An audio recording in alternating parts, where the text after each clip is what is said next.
Welcome to the Port City Plate Podcast, presented by Bama Bob's Food Tour. Port City Plate Podcast, serving up the food, history, and people of Mobile, Alabama for people who love the Port City. I'm your host, Chris Andrews, and I'm super excited about this episode today. Barbecue. It's one of my favorite types of food for sure, and that's what we're going to talk about today. There's a barbecue restaurant down on Dauphin Island Parkway that is in my opinion, the premier barbecue spot to go in Mobile. And that's Bama Bob's Barbecue. Now I have sitting in with me today, Bama Bob himself, Bobby Lankford.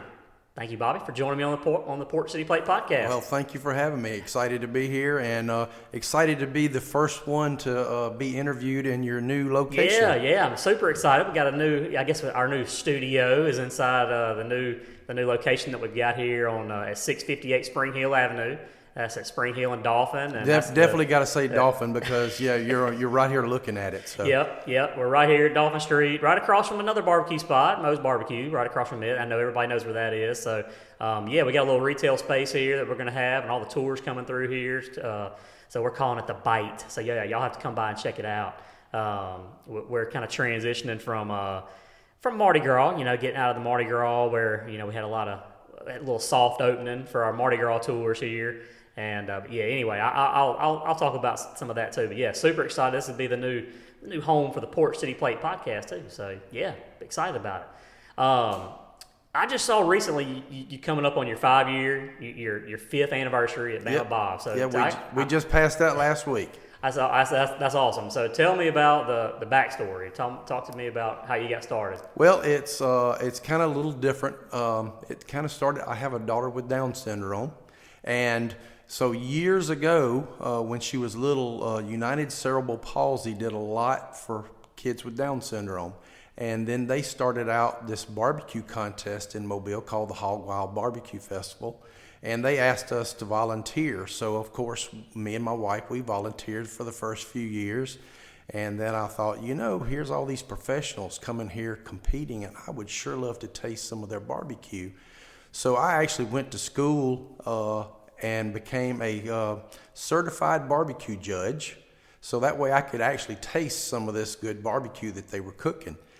So I got certified and I judged for a few years, and then I thought to myself, I think I can do this. So my wife likes to make fun of me that I never started out in a backyard contest. My first contest was professional. And there was 80-something teams in the professional category, and I thought, if I could just beat one or two, I'd be, satisfied. Well, I came in 51st. So I'm sure most of the professionals kind of thought 51st, that's kind of way on back, but the way I looked at it is I beat 30-something professional teams. So after that, I decided to really get involved and learn what I'm supposed to do. And, of course, I had, just like everybody that cooks barbecue, you got your friends and neighbors and family that come over and eat and tells you, oh, you got the best barbecue I've ever ate. But then I really had to learn that that's not my judges. The judges is those secret people that's back inside that white tent that you don't never get to meet that's judging your barbecue. So I had to learn what they were looking for. So once I kind of learned to try to satisfy those judges, my scores really went up. And I got to where I was really good at a few categories. Chicken and pork and ribs I was pretty good at, but brisket I was terrible at. And then one contest, I was parked next door to Myron Mixon, who is like the king of barbecue in the world. And that contest in particular, I actually beat him in chicken and pork, but he killed me in brisket because he won brisket and I did way down the list. So I thought, I need to learn brisket from him. And I went to his house and learned how he did brisket. And very next contest, I beat him in brisket. And then the next contest after that, I won the Alabama State Brisket Championship in Decatur.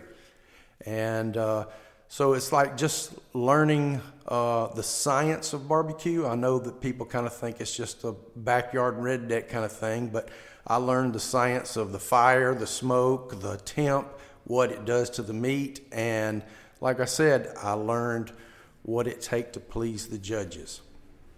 So once I got good at that, I got, placing in the top 10 in the nation just about everywhere I went. I was winning championships in all these different categories. And even the Sam's Club put a contest together to start out with the 750 best teams in the nation. And we competed and worked down to the top 50, made it to Bentonville, Arkansas, to compete at the home of the Sam's Club.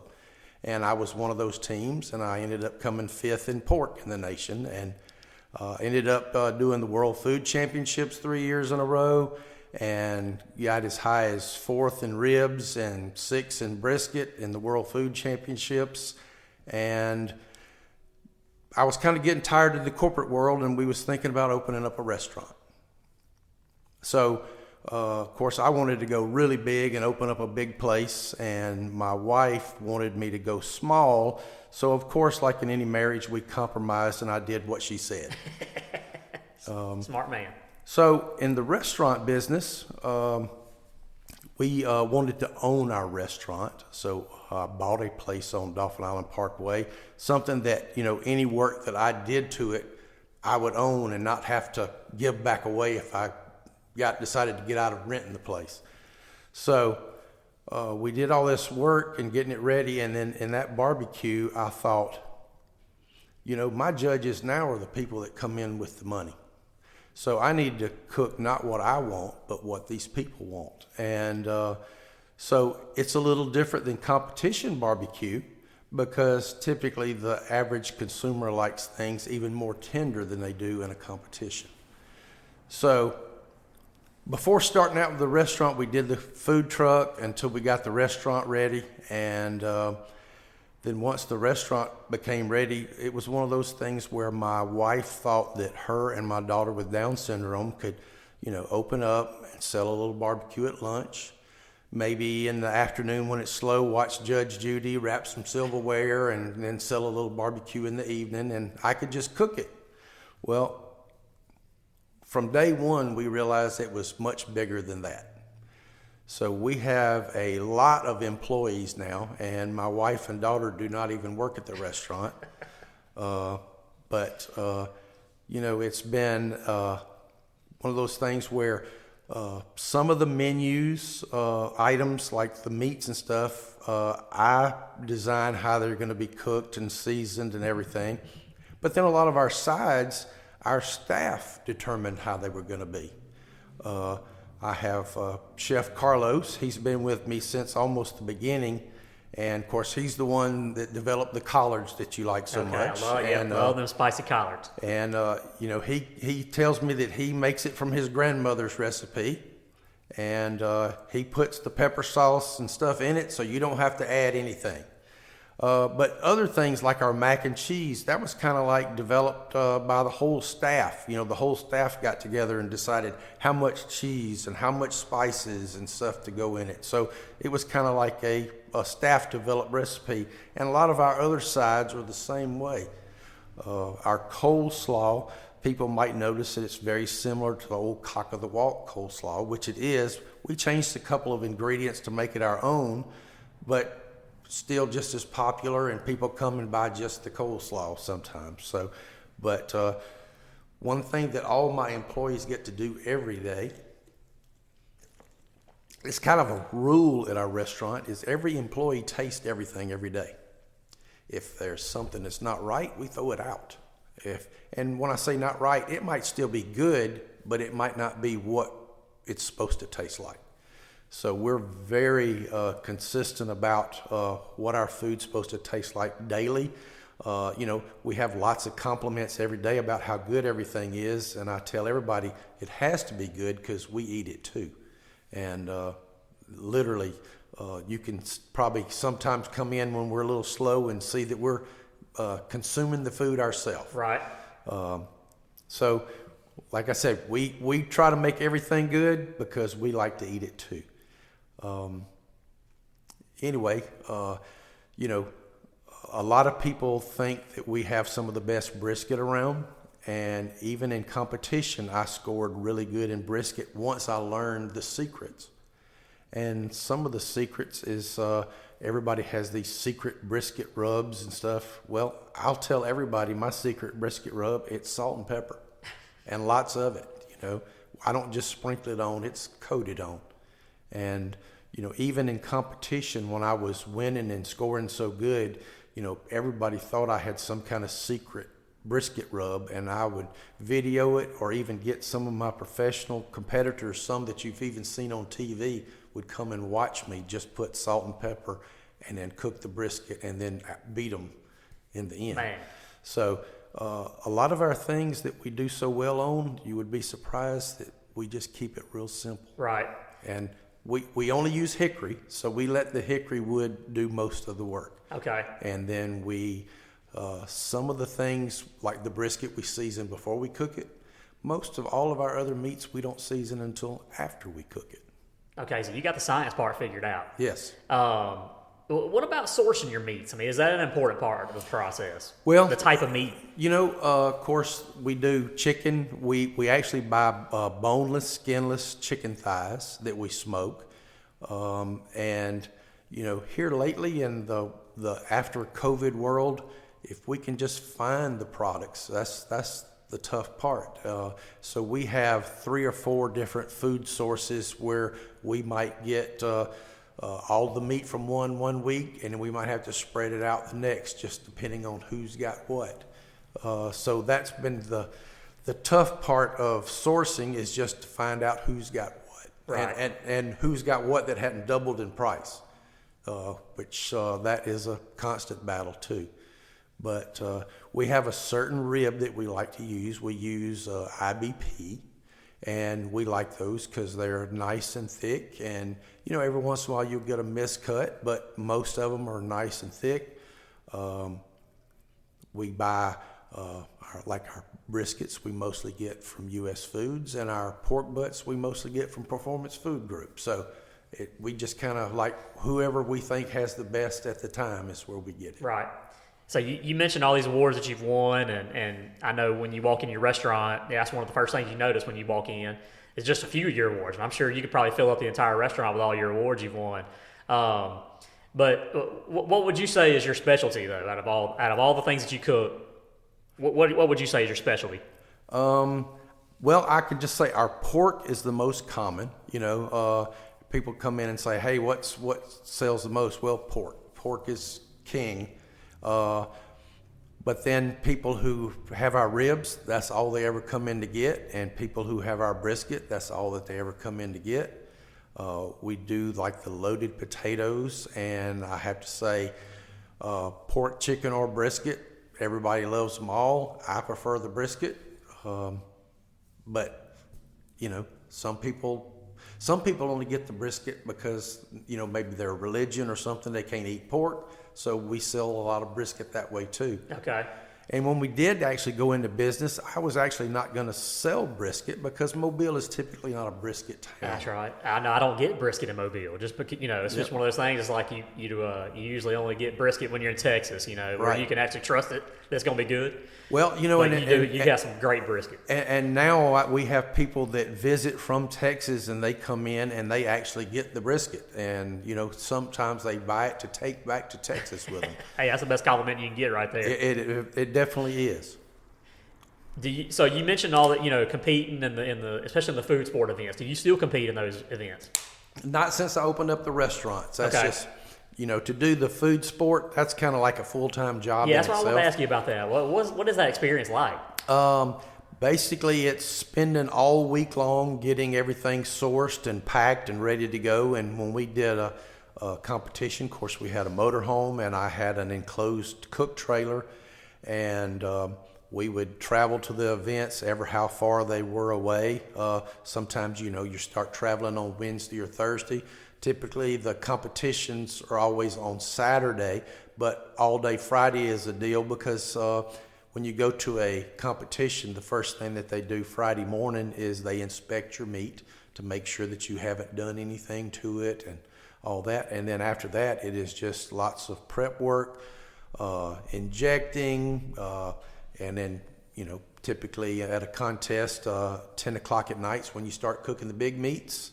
And, you can kind of get a few hours of sleep, and then at like 4 o'clock in the morning, it's time to wrap the big meats in aluminum foil and get them good and done. So like at 6 o'clock in the morning, you're putting on the chicken and the ribs and then taking the big meats off so they can rest. And then when turn-in time comes in, most people that barbecue at home, you get to eat when the barbecue's ready. Well, at a contest, you don't serve the barbecue when it's ready. They tell you what time to serve it. So typically, chicken turn-in is at noon, rib at 12:30, 1 o'clock is pork, and 1:30 is brisket. So you have this 30 minutes in between that you're getting these meats ready to put in a presentation box to turn in, and you're under the gun. It has to be ready at that time. So there is no, hoping it'll be ready. You just better make sure it's ready. Yeah, it sounds difficult. Just the traveling alone's got to be hard. Yep. Going all throughout the Southeast or wherever you're going. Being in a new place and hoping you don't get a flat tire on the way there. That's happened. And then I guess if you forget something, you might get there and realize you forgot something that you needed or didn't have enough food or something like that. So I imagine it's got to be time consuming. But I guess I'm curious about how you compete in the World Food Championships. How do you get to compete in the World Food Championships? Well, what did you do to get there? Let's see. My last year that I did it, I got there strictly on reputation. There was Team Alabama that actually recruited me to actually cook barbecue in the World Food Championships. Before that, it was based on just how well you did in other competitions and scores, and and then signing up at the right time too. And typically the first year that I did World Food Championships, there was 100 professional teams, and they were from all over. Even met some from overseas that I'm still friends with to this day. And it's amazing how much American barbecue has moved to Europe and how good some of these Europeans are at doing it. Okay, I wasn't aware of that. And so some of the Europeans actually come over and spend a few months at a time competing against Americans. And anyway, it's I have never competed in Europe, but I know several people that have gone over to do that, and there's lots of challenges there too, because where we do the big motorhomes and trailers and stuff, over there it's typically a van, and that's about as big as you can drive on some of their roads. Right. So, it's just weird how there's all these different kind of cuisines. You talk about Mexican or French and all this, and then you talk about barbecue, and even though barbecue kind of started in other places, barbecue's kind of known more as being American. Yeah. And now it's this American barbecue is kind of like trending worldwide. And, you talk to anybody on any street corner about barbecue, and they have some that they love and some that they hate. And, like even some of the restaurants here in Mobile, we love to go and try all different kinds of restaurants, barbecue included, and there's something to like at every one of them. But typically when it comes to barbecue, people have one restaurant or two that they say, oh, these are the best. No, these are the best. And you actually can see arguments started over barbecue. Yeah, you can. There's a funny story I want to tell, and it was when the World Food Championships was in Orange Beach. I had gone and become a certified food judge around that time, and so I was able to be a judge there that year that it was in Orange Beach, and I got the barbecue category when I was assigned my category, and it was funny when I posted about Bama Bob's on the Facebook group, on our Port City Plate Facebook group. You reached out to me and said, this isn't the first time you've actually had my barbecue. You actually had my barbecue at the World Food Championships. And sure enough, I didn't realize that at the time, but it's crazy how I'd actually had some of your barbecue about 5 years before, when you were competing that year.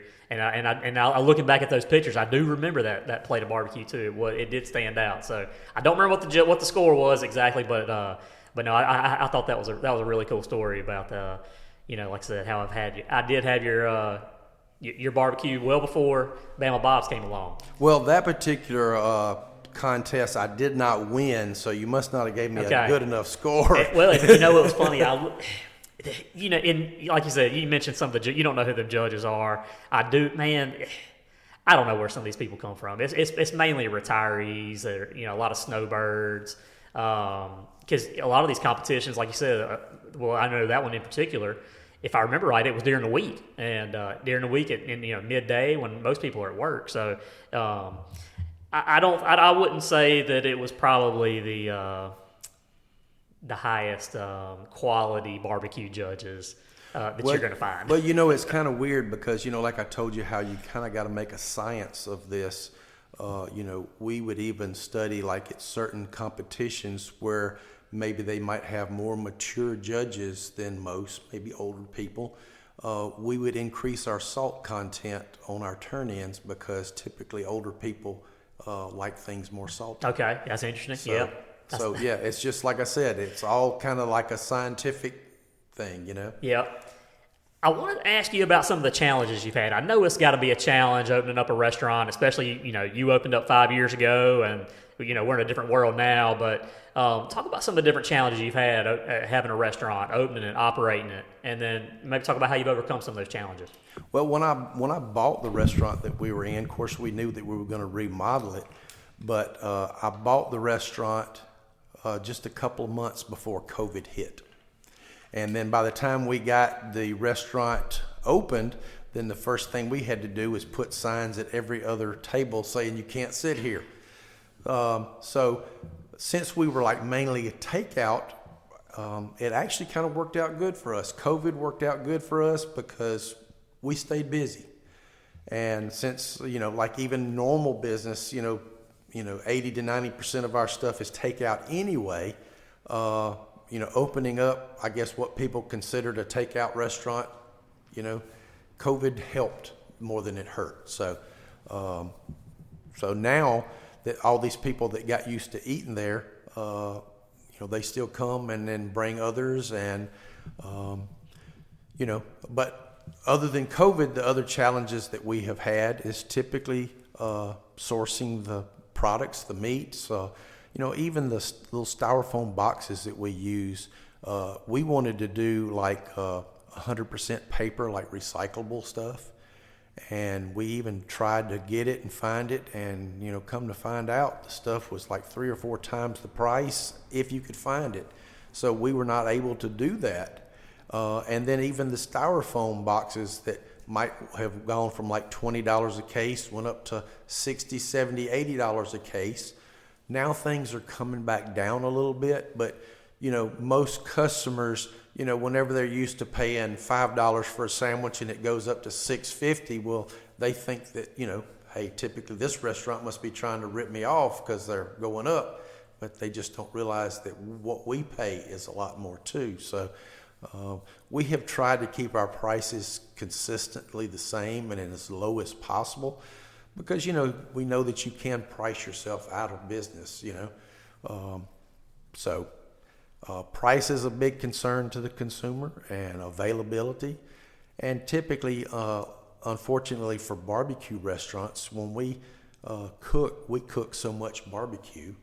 And if you have a big run on a certain item, you're going to run out, and it's not something that we can readily replace within the hour. So some people get a little upset at the end of the day when you're out of ribs or out of potatoes or something. But I would say mostly people are getting used to that, and our regular customers know to call early, say, hey, I want to reserve a slab of ribs or a loaded potato at such and such time. So that's made things a lot better on us and the customer. But sometimes a corporation will decide at lunch that they want to buy every slab or every potato that you got, and then all of a sudden you're out early. So. Yeah, that's got to be frustrating. Yeah, if you need a big order, you got to call ahead. I was just kind of browsing your Facebook page, and you do an awesome job at, I think, engaging the community. What's some of your philosophy behind that? Well, I think in the marketing part of it, and that, of course, that's what I graduated college in, is marketing and management. And I just feel like Facebook is really good. I know there's some people that don't do Facebook, but the majority of people do. And I think it's just important to have some word out to the customer every single day, no matter what it is.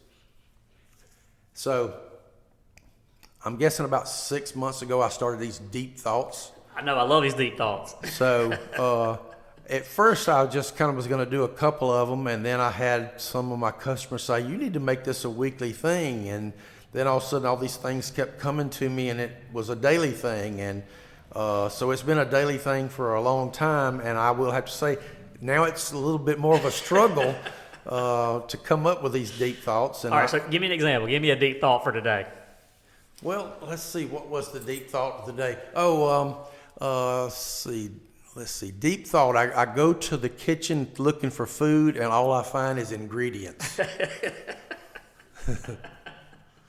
That's good. I've been doing these kind of little, I don't call them deep thoughts, but I've been doing these with my kids at home. Like I blew my son's mind the other day and he was telling me something like that, and I gave him the one about why do we park on a driveway and drive on a parkway? That's right. And I saw his little mind, man. He was just his mind was blown. Like, man, why is that? Yep. So anyway, I like that too. I'm gonna have to start reading him some of your deep thoughts. He'll like that too. You're also a classic car guy. I mean, you just pulled up here in the Chevrolet Bel Air. Talk to me about your passion about classic cars. Well, it's funny. Like before I even started competing in barbecue, I grew up in a racing community. My dad had race cars, and when I got old enough, I had race cars too, and raced all over the South. And I guess as we get older, typically, I guess we slow down a little bit. Of course, I still have a rail dragster, but I gave it to my son when he graduated college, and he hasn't really done a whole lot with it. He has a young family and all, and I tell him that's okay, just let it sit, because it's not a horse. You don't have to feed it every day. It'll still be there. But with me, I've always liked all kind of cars, and luckily my wife, she loves the cars and stuff too. She would definitely have a different car for every day of the week if she could, and she's working to that point. But just like the 57 that I pulled up in here today, we do the Hot Rod Power Tour every year, and of course it's on the side of it says Bama Bob's Barbecue, fast service, and so we call it the barbecue wagon. I like it. And so anyway, like this coming summer, we'll be doing the Hot Rod Power Tour again. And in 1 week time, we will drive about 3,000 miles. We actually end up in Indianapolis as our finish line this year. And then it'll be a 750 mile straight drive back home. And we don't trailer, we drive our car. So, and then we have lots of car people that come to Bama Bob's, because I guess they know that we're all into the cars, and if you come to Bama Bob's and you look inside and outside the building, we have car tags, and I'm going to say hundreds and hundreds, and we're probably only missing 4 or 5 states that we don't have tags from, but we even have them from several different countries. We have lots of personalized tags hanging on the wall, and then it's real popular at Bama Bob's to get your picture made with the bull. So we have people all the time taking pictures of the big giant bull that's out front. And even now people bring their hot rods. I've gotten hundreds of pictures that people have sent me that they've brought their hot rods, parked it in front of the bull, and taken a picture of the hot rod with a bull. That's cool. All right, so y'all, if you got a cool looking car, you got to take it out to Bama Bob's. That's right. Get your picture out in front of the building. You also rode in the parade, I know, for my buddy Brock and his little brother Danny. They have a little parade, I know, for his birthday every year. Little Danny's got special needs, and I know it's really cool seeing the dozens of cool old cars that ride by his house every year. And that's something pretty cool that you do, and I wanted to give a shout out to Brock on that too. That's always a cool thing. Yeah, Mobile Bay Cruise for a Cause has done that, and unfortunately, the lady that has started that Mobile Bay Cruise for a Cause, her name's Missy, and she just passed away about a week ago, and surprisingly, and so it's kind of a sad moment in the car community right now, because she organized all these events for people like Danny, and for especially during COVID, they would be like a little handicapped child or somebody with a birthday that they couldn't get out and celebrate. So it just became all of us in the car community with hot rods and stuff. We would just drive to their house and drive by and do the wave and maybe throw out a present or some beads or something, just to kind of give them something to look forward to. Right. Yeah, that's real cool. Now, your business, like I said, you said most of your business is takeout and catering, and so talk about your location there on Dauphin Island Parkway. You're about 10, 15 minutes from downtown Mobile, so it's not that far out of the way. But talk about if somebody wants to do a big catering order, like what do you do? What do you recommend? We do catering stuff every day, and mostly it is where people come and pick up. We do the big pans of all the different meats, or even half pans, and then all the different sides. So lots of these, especially corporate events, or even just somebody just wanting to feed their employees for lunch. They'll call us the day before and say, "Hey, I need enough food for 45 people," and we can definitely put something together and have it ready to pick up, or even some cases to even deliver. We don't want any of these office people to go hungry, so definitely call us and let us know. Yeah, you got to get them ribs for sure. I think that you mentioned that some people only get the ribs when they come. I think I'm probably going to be that person. I think I'm going to get the ribs every time I come. And they just, I remember when I was there last time and I took the pictures, I was moving, trying to move them around a little bit for my picture, and the meat fell off the bone as I was trying to move them around a little bit. So it's that tender, cooked so good. That's another one of the things that we do for the customer. That's kind of like what the customer expects. For me personally, I like a nice tough rib that I have to chew and tug on. But like I told you, I don't cook for me. I have to cook for the customer, right, for the ultimate judge. That's right. And so we try to get that right on what people want. And of course, I have people all the time. One of the things about barbecue is, you have all these different kind of cuisines, and most people don't cook all these different kind of cuisines at home, but most people barbecue at home. And so I get people all the time that tell me, "Hey, my neighbors and family think I've got the best barbecue around, and I ought to go in the barbecue business." And I was like, "Well, that's great. Start charging your friends $20 a plate and see if they still feel that way. And then that way you'll know for sure if you're ready to go in the barbecue business." Yeah, that's a good point. What would you say is your most, what's an under the radar menu item that you have? We've talked about, like I said, we've talked about the ribs and the brisket and the pork and all, but what's something that's maybe under the radar? Well, we have a few things that's not on the menu. One of the things is a barbecue sundae, and basically it looks just like a sundae. We put potato salad on the bottom, then we put barbecue beans, and then we put whatever meat that they want and some sauce, and top it off with some of our spicy coleslaw. And it's all in like a little cup with a top on it, just like a sundae. Then every once in a while we'll have somebody come in and say, "Boy, I want to try everything." Well, we have something called a sampler platter that's not on the menu, and it comes with pork, chicken, brisket, ribs. You get pick which kind of sausage you want, the regular hickory smoked or the jalapeno and cheddar, and then it comes with 4 different sides. Shoot, man. So if somebody wants to really come in and sample it, that's the way to do it. And sometimes it's the perfect meal for a couple that want to come in and have a little bit of everything. Right. Yep. All right. You speaking my language now. I'm gonna have to definitely come get that sundae.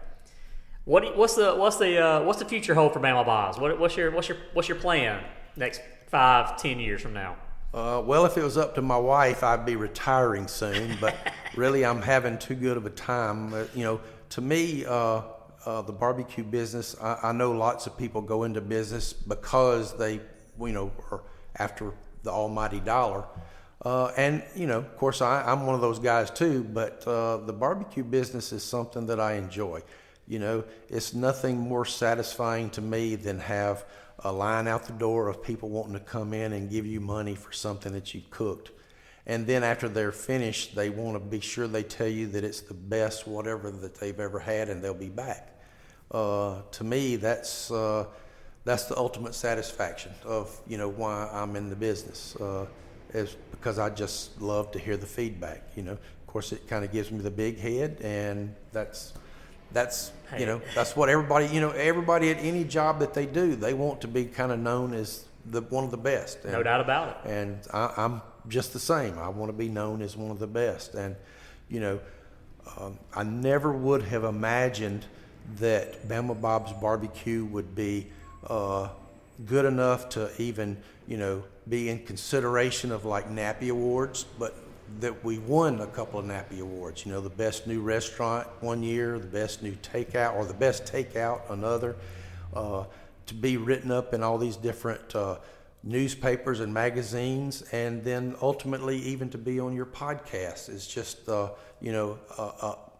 guess a big award for us in the business. Well, yeah, like I said, you're doing a fantastic job, and those reviews don't lie, and the word of mouth that people are talking about. That's how I heard about Bama Bob's. Just people sharing that they've gone, and it's the best barbecue they've had, and I don't have any doubt it is some of the best barbecue in Mobile. I'm curious though, what are your thoughts on the barbecue scene in Mobile? I feel like it's a little bit underrated. We got some good barbecue restaurants here, and but there's certainly opportunity for someone like you to become a household name here in Mobile too. But anyway, just what's some of your thoughts on the barbecue scene in Mobile? Well, when you talk about like barbecue nationwide, Memphis has a big reputation. Kansas City has a big reputation. Even Georgia has a certain reputation for a different kind of barbecue, or the Carolinas. Mobile is more like a smorgasbord of different kinds of barbecue culture. Some people or some barbecue places here, sell baby backs. Some sell spare ribs. Some sell St. Louis style ribs. So it's like Mobile does not have one type of barbecue cuisine. It's kind of like a mixture. And you could go to different barbecue restaurants here in town and get totally different kinds of barbecue, which is, I guess, really a good thing in Mobile, because if you go to Memphis, you're just going to get Memphis style barbecue. If you go to St. Louis, you're just going to get St. Louis style barbecue. So at least here you can kind of get all different styles. Yeah, that's a good way to look at it. That's a good point. All right, so we're going to move on to our next segment of the podcast, which is called Meat and Three. So we've gotten into the meat of the podcast, literally on this episode, the meat of the podcast. And now I got 3 questions for you. 3 questions that I want to know from you. And first one is, what's some of your favorite restaurants in Mobile? Well, let's see. We like the Mariner because we like seafood, and it's there on the Parkway. That's crab claws. Yep, crab claws, and of course, we actually had Bama Bob's Christmas party there at the Mariner. They have like some sampler platters also that are huge. Let's see. Trying to think. Just like what we talked about earlier about we've been going to some of these different places based on the alphabet, and we really like a lot of the restaurants right here on Dauphin Street. And unfortunately, we've been to a couple of them that are now closed, but the one that we've been to lately that hasn't closed is Debris. They have an excellent po' boy there. Let's see. That kind of puts me on the spot on my favorite because, like if I want wings, I have a good friend that owns Wemo's, and he has really good wings. And, before I opened up my own restaurant, I actually worked there for a couple of months just to learn the restaurant Did you business. really? Okay. Yeah, because, there's just about everybody can say they've worked in the restaurant business. Not me. I never had. I opened a restaurant only working, basically, I worked at Wemo's, and I worked down in Gulf Shores at Coastal for a couple of months with an executive chef there that I met through the World Food Championships, and basically just to learn the restaurant business, because I had never, ever worked in the restaurant business. So this was all new to me. Yeah, man, your story is fantastic. I love it. My second question is, outside of Mobile, what's the best barbecue you've had outside of Mobile? Or maybe do you have a favorite style? You mentioned like the Carolina style and Memphis and St. Louis. What would be your favorite style? If I had to drive straight to a barbecue restaurant to go and eat, it would be in Austell, Georgia.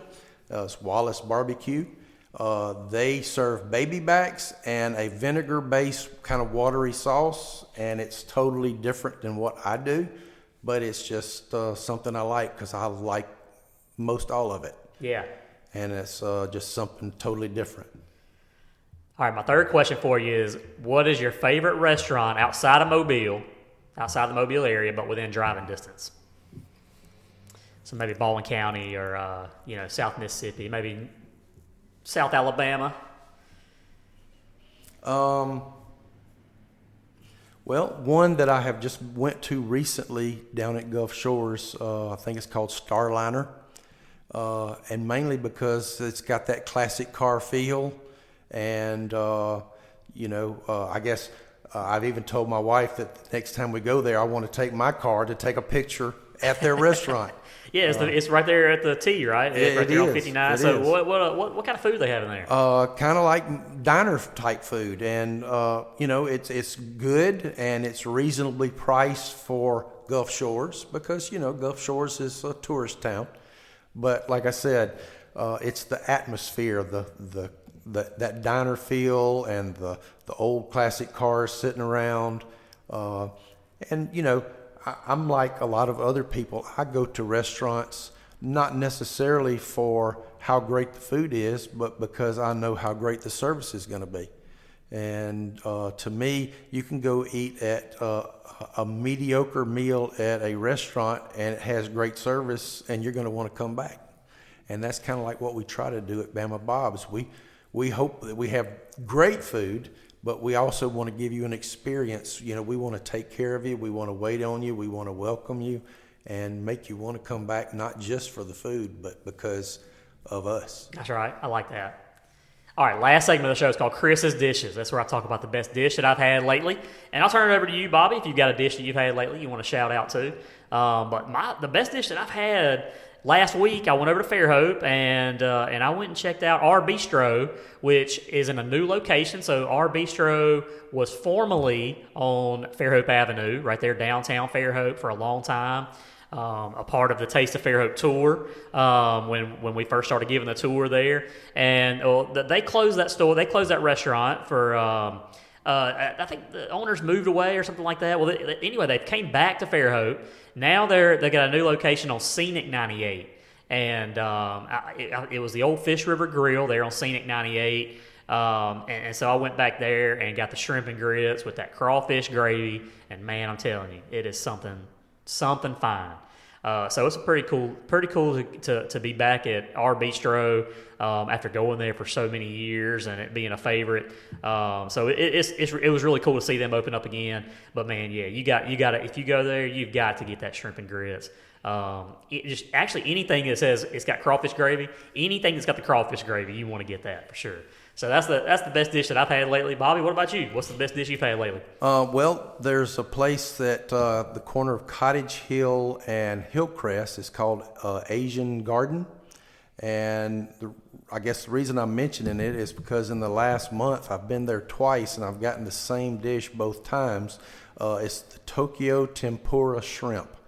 And I love that tempura batter, and of course I love shrimp. And they really have... It's good. My plate just has the little tips of the tails left over when I'm done. So, all right, that's a good one. I hadn't heard of that, so that's a good one to check out. Bobby, I appreciate you coming on the podcast today. I love, like I said, I love your story, and It's inspiring, I think, to people to, like I said, you're not an old restaurant guy that's been around for 40 years, cooking.